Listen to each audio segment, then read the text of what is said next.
Mark 15. 10, 9, 8, 7, 6, 5.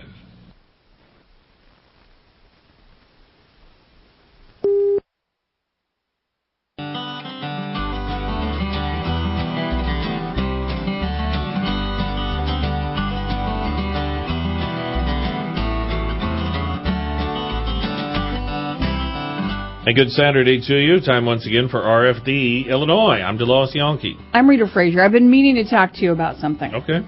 All right. So you're laying there. You can't sleep. You've already read everything on farmweeknow.com that you can. Then you go through the Facebook feed, and you think, oh, well, this is an interesting story. And you're like, well, this is very curious. So I'll push on that, and then every, 2 or 3 seconds, you have to push on it again, and all these ads come up. Oh, and I hate that. It's nothing to do with the stupid headline. With the headline? Just some stupid clickbait? But you just fall for it every time. I have a similar complaint as a baseball fan. One of the things I assume that's going to help the game is all these highlights that are available after the game. You just, you can watch a 40-second highlight of a catch or a big hit. Or it could be a 20-second highlight, and it always has a 15-second ad in front of it.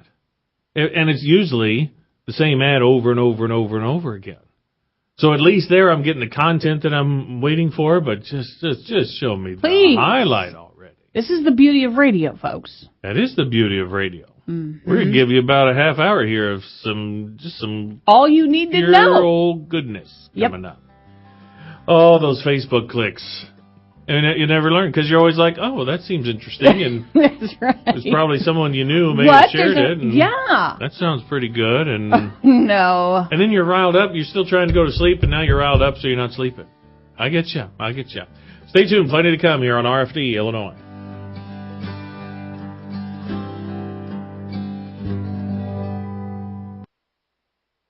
Are you preparing for planting season? We don't mean to be a pest, but here's a few things you need to know before you grow. The Illinois Department of Agriculture now requires special local needs labels, including new restrictions for the use of herbicide dicamba on top of soybeans in Illinois for the 2019 growing season. Did you know these additional restrictions go beyond federally approved labels? Remember, the label is the law. To find out more about these Illinois-specific labels, visit ilfb.org/label-aware. From midnight snacks to holiday gatherings, food is a part of our culture that brings us together every day. To make sure we all have food on our tables, Illinois farmers are going beyond planting crops and raising animals. We're making sure the wildlife that helps our food grow has homes too. To learn more about conservation efforts, visit ilfarmersconserve.com. Preserving our water, protecting our land, providing our food. This message brought to you by Illinois Farm Bureau. Welcome back to RFD Illinois. I'm DeLoss Yankee. Our Washington correspondent Matt Kay joins us every Saturday, and it just doesn't stop. Just a different forum in the fight, big oil versus ethanol. A lot of attention on how can we help farmers as they continue to suffer now 6 years of depressed prices.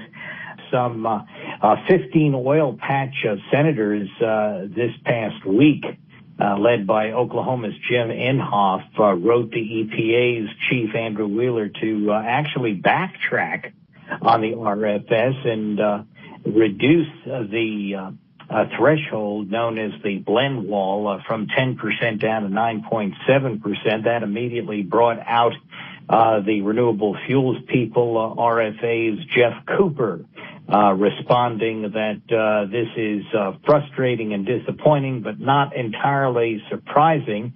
It's the same message, he says, that the ethanol folks have been hearing from the oil crowd for years. The oil industry obviously concerned about continuing to lose market share to ethanol. He says that Cooper says the oil industry doesn't want to give up any more market share, and they are pushing back, arguing that the RFS statute was never meant to keep the status quo, but that it was intended to break through the status quo. Big Oil knew this from the beginning. The expectation in 2007 when Congress passed the RFS statute was that ethanol volumes were going to continue to grow on an annual basis, pushing past the E10 blend wall into products like E15, E20, and E85.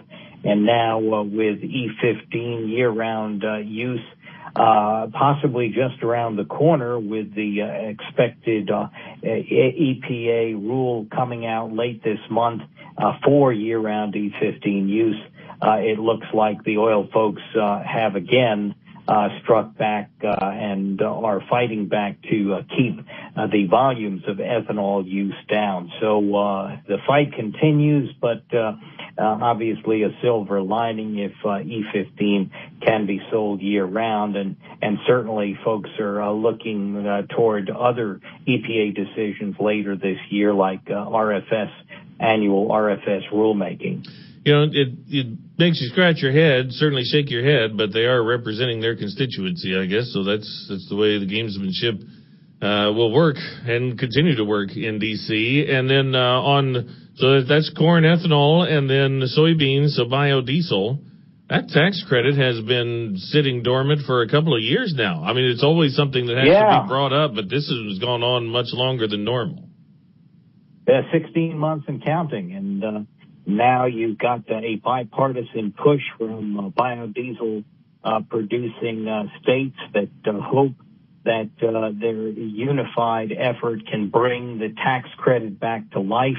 Democrat Sherry Bustos fighting for this on Capitol Hill. She and a number of Republicans, including Darren LaHood of the Peoria area, on the Hill at this press conference with biodiesel folks pushing to get this tax credit to come back to life. Obviously, the problem is that it's not just about this tax credit, but competing tax credits to get into some kind of legislation, some kind of package where it can survive not only a Democratic House, but a Republican Senate. You've got to understand that we just got through a major tax break that cost a lot of money back at the end of 2017. And you've got political considerations on top of that with the House Ways and Means Committee seeking the president's tax records. And on top of all that, the fight over the Russia investigation. So a lot of complicating factors. But again, another example of folks coming together to try to push some kind of help for Midwest and other agriculture that badly needs support at this critical and difficult time in the heartland. All right. Well, hopefully next week we'll talk about big U.S.-China meeting and the benefits that came from it, but we'll see. Thanks so much, DeLoss. All right. It's Matt Kay in D.C. on RFD, Illinois.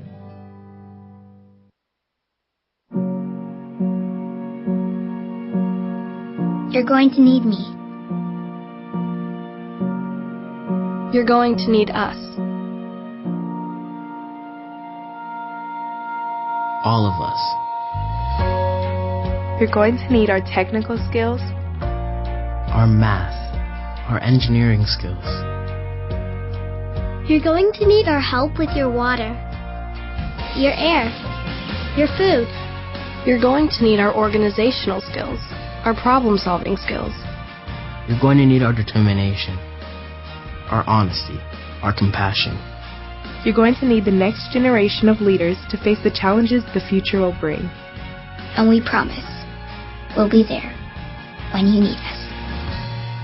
Today, 4-H is growing the next generation of leaders. Support us at 4h.org. This is Let's Talk Horses on the RFD Radio Network. I'm Jason Vance. Joining me is horseman and trainer Richard Winters. And Richard, we're going to be talking a little bit about understanding horse psychology. What is the primary thing to know about horse psychology? You know, if we're going to deal with horses, Jason, it's not like having a golf cart in your garage. You can just pull it out because it's a sunny day and think that it's going to act and respond just like it did last time. Your horse is just an attitude with 4 feet. And so I think about some general characteristics of horses. Number one, they're prey animals. They get eaten by other animals out in nature. And so they have a nature that is very self-protective. Their number one defense mechanism is their ability to run away. They're not fighters by nature. They really don't want to fight. They'd like to get along or get out of there. They're very gregarious. They want to be with others of their own kind. They're natural followers. They really don't want to be the leader. So that's a great opportunity for us to be the leader. And so these basic concepts of equine psychology, if we don't understand that, we're not even up on the playing field yet. So really you need to think like horses and not think that they think like us. That's right. And they never will reason like we do or think like we do. We've got to put ourselves in their shoes, so to speak, and what motivates them. Now, it's true that they will do amazing things for us, but what does motivate them? Truly, they just want to be comfortable. They just want to find a safe place to be. And so we talk about the principles of horsemanship, of making the right thing easy and the wrong thing difficult, and setting that up in different scenarios so that we begin to create a scenario where it turns out to be the best deal for the horse. And he's not doing it because we're the master and he's the slave or just to please us even, but he's doing it because it seems like it's a good thing for him. Then it becomes a win-win situation. We've made our ideas become their ideas. Because really, they don't necessarily care who you are. That's right. I have the saying that horses don't care who you are. They really care what you do. But for many people who have animals, they have dogs. People are very comfortable and familiar with dogs,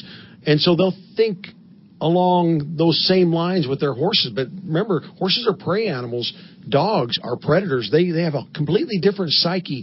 And dogs really do care who you are. They get very attached to a person. Horses, even though they will do amazing things for us, they're looking out for number one. And so they care what you do rather than who you are.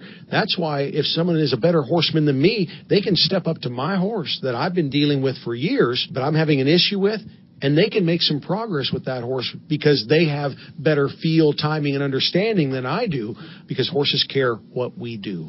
As far as understanding horses, which can be a very difficult thing to do, what advice do you have for folks in trying to understand their horses and make them comfortable and make them willing to do those amazing things? You and I are very comfortable dealing in human terms, and so we want to reason things out like a human would reason things out. I can't be applying human attributes to my horse and truly be successful. I've got to look at things from their perspective. And so the principles that I continually come back to, and regardless of the question that you would ask me, whether it's a trailer loading question or a respect on the ground question, or he won't pick up the left lead, 1,000 questions, here's the answer. It boils down to 3 principles. I've already told you one. Make the right thing easy and the wrong thing difficult. Be firm as necessary, yet gentle as possible, and reward the slightest try. And those are really the answers to every problem. Then we just have to fill in the blanks to cause that thing to happen. And so if my horse wants to go out the gate and I don't want him to go out the gate, rather than saying, no, you can't go out the gate, well, I need to make the wrong thing difficult. I'll go over to the gate and I'll trot 10 circles around the gate and then go right out to the middle of the arena and stop and rest. See how I've changed his thinking about it? He thought if he could just get out the gate, all his troubles would be over. Well, I said, well, why don't you go check that out, Dobbin? Let me know how that works out for you. So I made the right thing easy and the wrong thing difficult. And that's what I'm constantly trying to do in all the different training scenarios that I'm involved in. And we talk about firm as necessary, yet gentle as possible. And there are a group of people that just their nature, they're pretty good about being firm. That's just their makeup. But I'll ask them, can you be firm and whistle at the same time? Can you be firm with a smile on your face? In other words, your emotions bled through and your firmness, are you kind of mad and mean about it? Because that's not going to work. And then there's another group of folks, they're pretty good about being gentle. And this is probably a greater portion of the horse people out there. But in their gentleness, they're kind of a sissy about it. And the horses have lost respect for them. And so I'm going to be as firm as I need to be. I'm always anxious to be as gentle as I can, but I don't want to be mad and mean about it, nor do I want to lose their respect in my gentleness. And so that is a fine line to walk. That's Richard Winters. He's been our guest on Let's Talk Horses on the RFD Radio Network. Thank you so much for listening, and please tune in next time for another edition of Let's Talk Horses. Hello, America, and welcome to the AgResource Livestock Market Watch. I'm Nathan Losey with AgResource Company in Chicago. AgResource offers daily market updates via email, which feature all the latest market news along with short and long-term price forecasts. Our reports feature in-depth coverage of livestock, grain, and oilseed markets, and also comprehensive farm marketing advice, so you can spend less time worrying about the markets and more time focused on your farm or ranch. Go to agresource.com where you can get your first month subscription for just $1. It was a sharply mixed week of trade in the hog market that left spot May slightly weaker, while other contracts marked good weekly gains. The cash market was back and forth through the week as negative slaughter margins have recently slowed the cash market rally. The pork cutout value has not kept pace with cash hog prices, largely due to a sharp break in the pork belly value, which has dropped more than $50 in just 3 weeks. Other pork cuts have rallied to new highs for the year, which has helped keep the whole carcass value steady. There was limited news on China demand, but exports continue at a steady rate and are well above last year. African swine fever continues to spread, and CME hog traders remain optimistic that a China trade deal can be reached next week. Cattle futures continued lower through the week, with rallies slowed by fund liquidation and then weaker cash cattle trade. Initial sales were underway at midweek and were mostly $2 to $3 lower at $123 to $124 across the plains markets. While the cattle trade was lower, the beef market also took a counter-seasonal break and traded down through the week. Typically, the beef market rallies through May on stronger seasonal demand ahead of the Mother's Day and Memorial Day holidays. Cattle slaughter margins remain exceptionally strong, but with beef prices already at historically strong seasonal levels, alongside record large cattle on feed supplies, the cash cattle market is confirming that seasonal highs were probably traded a couple weeks ago. June cattle, on the other hand, are very oversold, with support expected back at $110 to $112. Until next time, I'm Nathan Losey, and thanks for listening this week to the AgResource Livestock Market Watch. This is RFD Illinois as we break for markets and weather. For University of Illinois Extension, I'm Todd Gleason. The weather is next.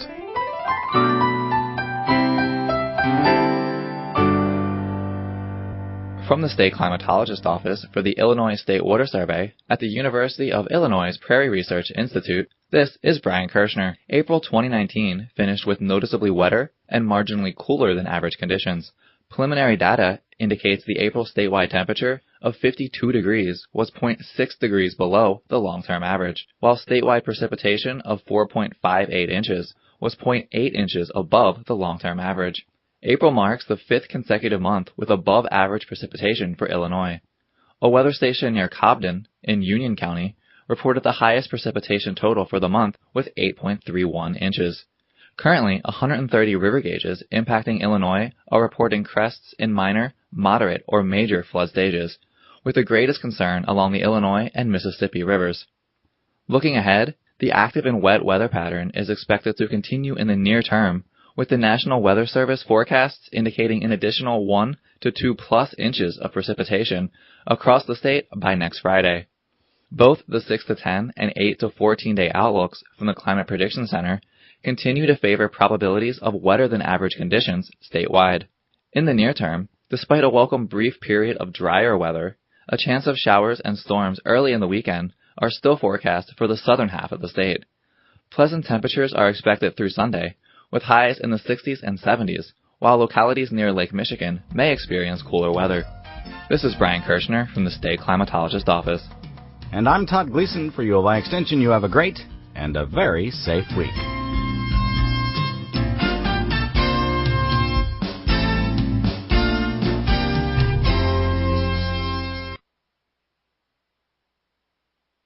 Let's check the markets with Dale Durkle, Senior Analyst at AgriVisor, where corn actually gained a bit this week, but soybeans, for the last 2 weeks now, that's about 50 cents we've lost.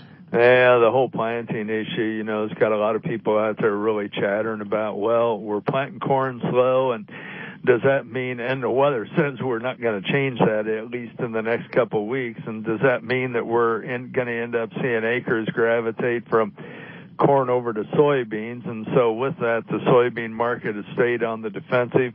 Still don't have any, hard indication that the Chinese pact is done, nor if there is a pact that gets completed that they're going to be a buyer of at least good amounts of soybeans anytime soon. So the big game has been buy corn, sell beans on the spread, and we've seen it stay defensive ever since. The close we had on Friday on corn, though, really really kind of enhanced the odds. The low we had now a little over a week ago probably was a good short-term low in the marketplace. The weather forecasts as we look ahead still stay troublesome, and we're going to have moisture through a lot of the Midwest, although northern parts are getting a little drier.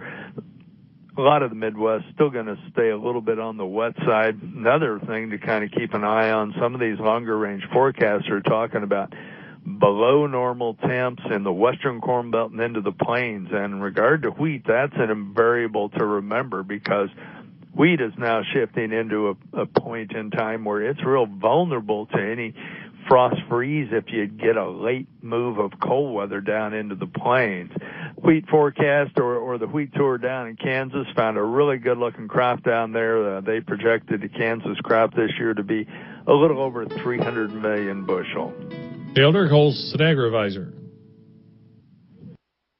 For Illinois agricultural leaders, or those who want to be one, this is the week's Best of Leader page from the Illinois Farm Bureau. I'm Rachel Torbert. A group of 16 Illinois ag organizations and agencies, including the Illinois Farm Bureau, have teamed up to help the monarch butterfly survive, unveiling a 20-year action plan on Earth Day at the IDOA. The plan, more than 2 years in the making, calls for adding 150 million more milkweed stems and working closely with farmers, teachers, and students to raise awareness. Walmart has partnered with the Texas cattle rancher and other industry-related businesses to provide Angus beef to 500 of its U.S. stores beginning later this year. The move will allow the nation's largest grocer to ensure supplies of quality Angus beef and meet demands from customers who want to know the origin of their meat. It also will partially remove suppliers like Tyson Foods from its beef supply chain. USDA Secretary Sonny Perdue is moving forward with plans to relocate USDA's Economic Research Service and National Institute of Food and Agriculture divisions outside of Washington, D.C. The plan has drawn sharp criticism from lawmakers and USDA employees who fear the move would cause the agency to lose additional staff on top of employees already leaving because of budget cuts.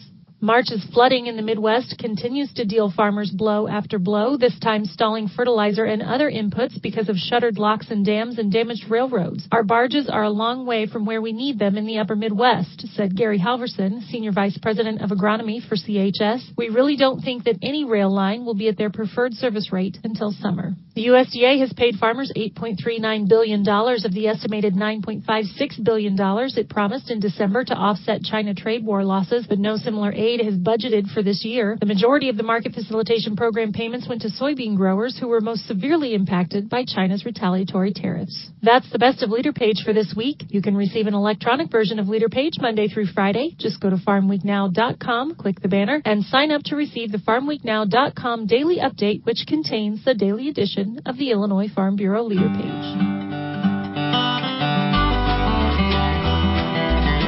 That'll do it for RFD Illinois on a Saturday. Let's salute a town. Let's. This one is an unincorporated community called Pattonsburg. Pattonsburg. Yeah, it's up in Marshall County. And we say hello. Hello. Have a good weekend. That's right. Sponsored by Country Financial. Your farm is your family's legacy and part of your hometown heritage. While you work sun up to sundown to get the job done, we're here protecting the things you love every step of the way. Country Financial. Learn more at countrycrop.com. Hopefully some sunshine for a couple of days. Indeed.